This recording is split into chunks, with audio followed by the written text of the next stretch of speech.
Речь идет о личных подсобных хозяйствах. Вот у нас есть определенное какое-то восприятие, если вдруг мы говорим о том, что надо развивать сельскохозяйственное производство, то мы начинаем думать, что мы говорим, что в сельскохозяйственных районах якобы личные подсобные хозяйства начинаем забывать. Так не должно быть никогда.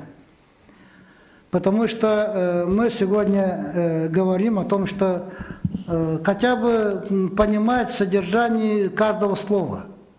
Вот у нас же манипулируют некоторые товарищи, вот предложение взяли, половину сняли, выбросили, половину начинают использовать по своему усмотрению. Так не должно быть. Мы должны понимать содержание вот этого смысла. Вот речь идет о сельскохозяйственном производстве, значит это и производство сельскохозяйственное. А личное подсобное хозяйство – это не производство.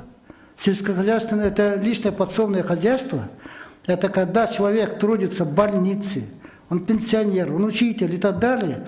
Он все-таки для того, чтобы пропитаться, чтобы получить какой-то дополнительный доход, он просто содержит скот.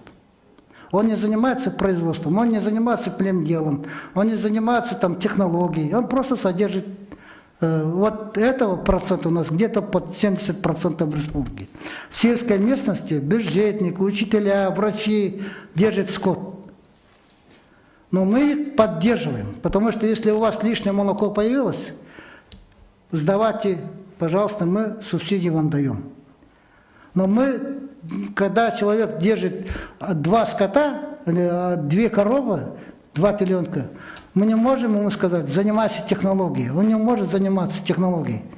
Понимаете, племенным делом не может заниматься, он не может какой-то механизацию, автоматизацию вести не может. Он просто содержит этот скот. Мы им говорим, занимайтесь, пожалуйста, но только вот поддержим, в частности, вот таким, по таким, или мы раньше поддерживали даже за то, что 2 головы коровы держат, мы поддержку давали на голову скота. На поголовье скота. А вот когда речь ведем о производстве, ну там уже речь идет о конкретном производстве. То есть речь идет о получении продукции через определенное производство. То есть мы должны получить только молоко, или только мясо, или смешанное, и заниматься сбытом этой продукции, получать доход и обеспечить свое развитие. Потому что они занимаются специализированно только этим производством. Они не учителя, они не врачи, они зарплату получают только от этой деятельности. А там лично подсобное хозяйство, у него основная зарплата есть. Как учителя, как врача, там, как бюджетника, как пенсионера.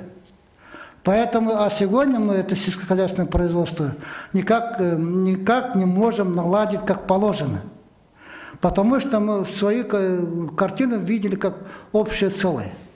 В результате почему получилось? Мы поддерживали, чтобы они занимались земледелием, чтобы они занимались селекционными делами, племенным делом, чтобы скот был производительный, меньшими затратами.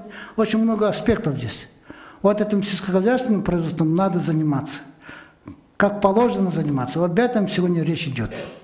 Мы при этом говорим, всех поддерживать будем. И личное подсобное хозяйство, и фермерское хозяйство, и в том числе коллективные формы, кооперативы, там всякие другие формы, фирмы и так далее. Будем поддерживать.